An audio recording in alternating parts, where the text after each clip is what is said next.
Marami-rami din.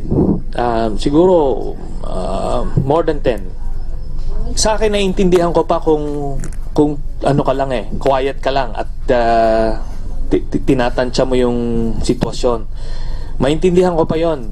Pero to be an apologist, ibang level yun eh. Di ba?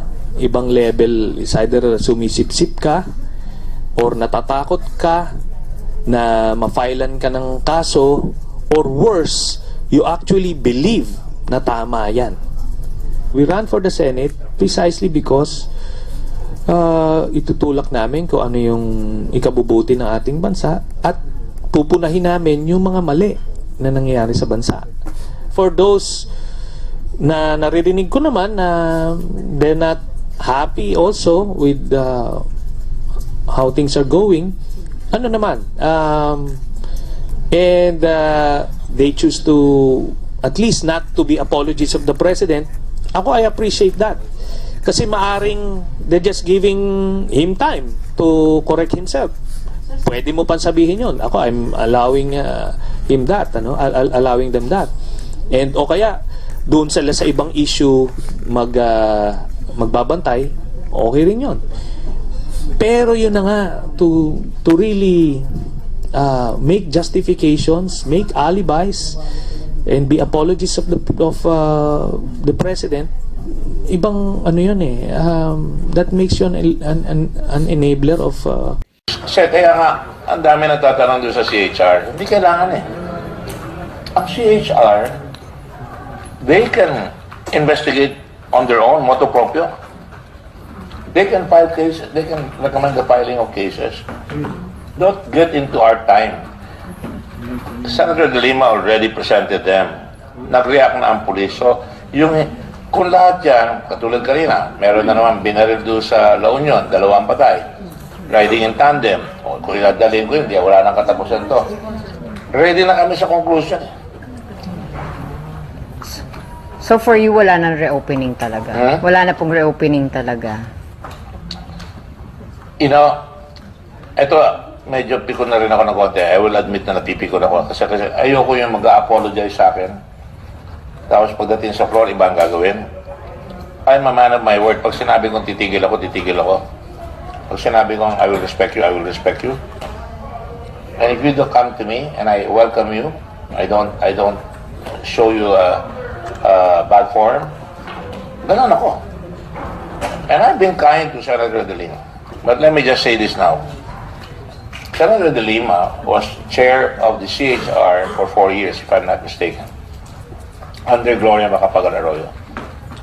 She went after Mayor Duterte. She had the whole army of CHR people there. Wala. Secretary of Justice, she had the whole lawyers of the Secretary of Justice. 6 years. So 10 years na hinahabol. Ang tingin ko, nagagamit yung committee na maghabol ng tao. Kung gusto mo sabihin mo, we want to investigate President Duterte, sabihin mo, diretsahan. Huwag kang magtago sa committee. Kaya nga na-disgrasya siya, natanggal, nakakahiya nga yan. Ay, siyempre, hindi maganda natanggal ka. Because nawala yung objectivity. So, if you could do it in 10 years, why will you ask me to add another day for CHR or another day for whatever you want to put out?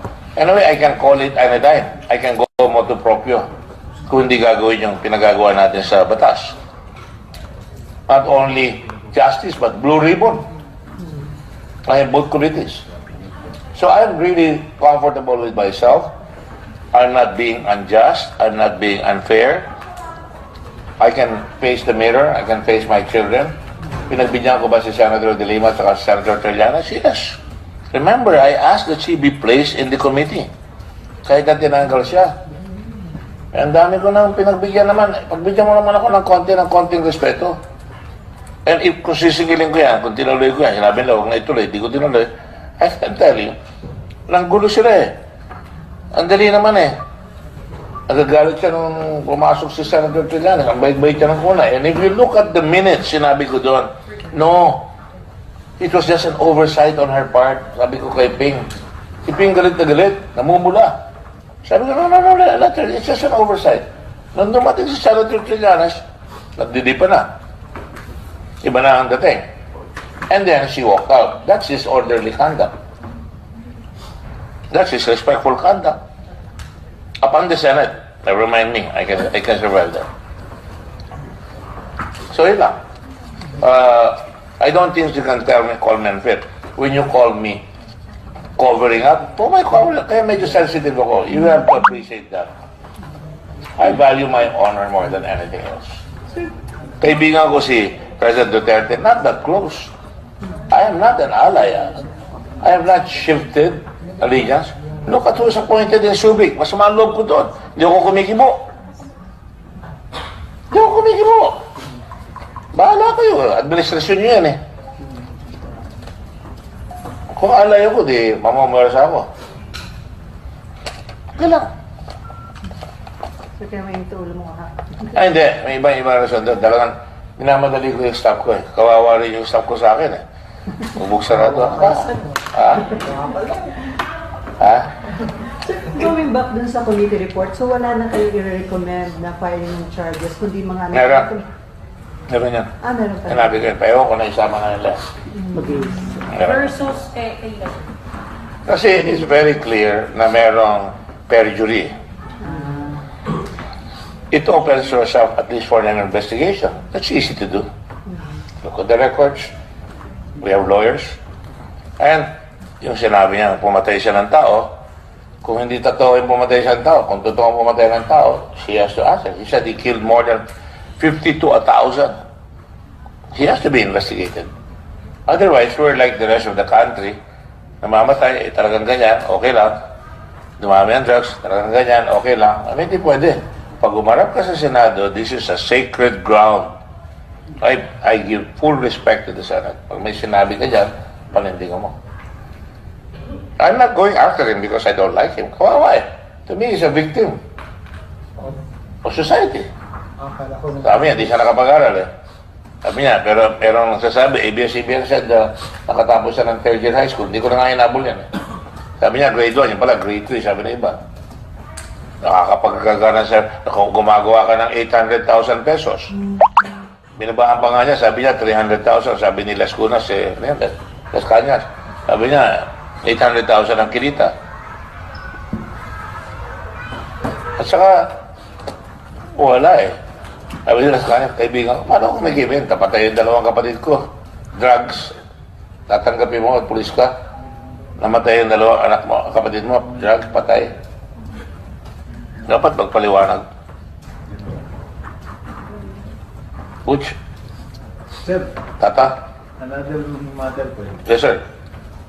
Since you admit that you're a friend of the President, are you going to support Malacanang's proposal to impose higher taxes on fuel to raise 100? I'll have to study it. Look at what I was saying here a while ago. I want the people to have good retirement. You are all SSS members. Pag nag-retire kayo, alitit na retirement niya. Kalokohan yan. Naglulukuhan tayo. Pakitang tao lang yan. I will support that. That's gonna be hard. That's why I told you ang problema niyo, communication. Di ba? Sabihin niyo, kailangan ganito para kikita yung tao pag nag-retire. Yung mga asawa niyo, yung mga anak niyo. Kung ma-predecise niyo yun, huwag naman mangyari. Kawawa naman yung bata. Kung kukuha ng bata, 250? Excuse me naman. Yung asawa, 1,250? Ano yan? Lokohan. This is 2,000. That's a paltry amount. It's nothing. So, you know, in all countries of the world, ang obligasyon ng gobyerno to provide opportunities, to provide jobs so that people can pay their taxes, so that they can contribute to a dignified life. And they must do that. So, are you asking me to support? If that is the objective, maybe I will. But I still have to study it. Sir, kasi, Are you asking me to support China na tayo? No. I'm against that. sir, kasi the sir, Sir, kasi the PALS plan to raise 180 billion from higher fuel tax is intended to offset the revenue loss from The lowering of income tax. lowering of income tax. Yung projected revenue loss doon, 130 lang, so there's a difference of 50 billion, which was not specified. Are you interested to find out where? Which I am interested in giving our armed forces a credible self-defense capability so that I don't have to be dependent. So in 50... That's always been my dream, all right? I'm also interested in making sure that we can provide the people with the right initiatives. For example, there is also another way. Pag nagtaas ka ng tax sa gasoline, it will encourage public transport. Magpupwersa tayo mag-public transport. There will be less traffic on the streets. So, lahat yan, may negative, may positive. So, that has to be studied. So will you move to earmark the 50 billion sa AFP upgrading? The AFP has not been upgraded for the last 30 years. BCDA has not been able to provide the AFP with the right amounts of money to upgrade themselves. Listen, gentlemen and ladies, in the 1950s when I was a little boy, I used to go to the air show in Nichols. We had F-86, that was the state-of-the-art jet of the U.S. Air Force, which the Philippine Air Force had. We sent our pilots to the Congo, bringing our jets. We showed the flag. I cannot show anything. So which means yes, you will move to earmark the 50 billion sa AFP during the floor deliberation from the bill? No, I didn't say that. I'm just going to study it and I'm going to support it. I'm not afraid naman.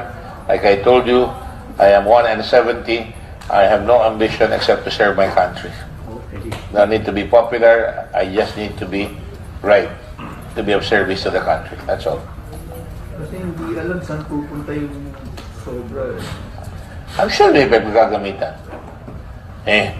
Yung bulsang paggagamitan. Well, ang dami paggagamitan yan. I mean, kung halimbawa kapusin tayo sa SSS, di ba dagdag sila sa SSS? Di ba? Okay. Thank you. Okay. Very much, Thank folks. you. Thank you, sir. Oh, Thank you, sir. Sir, Sige. tayo yung privilege speech niyo. I'll try. Yeah, kasi ano na? Sir, nakapag-executive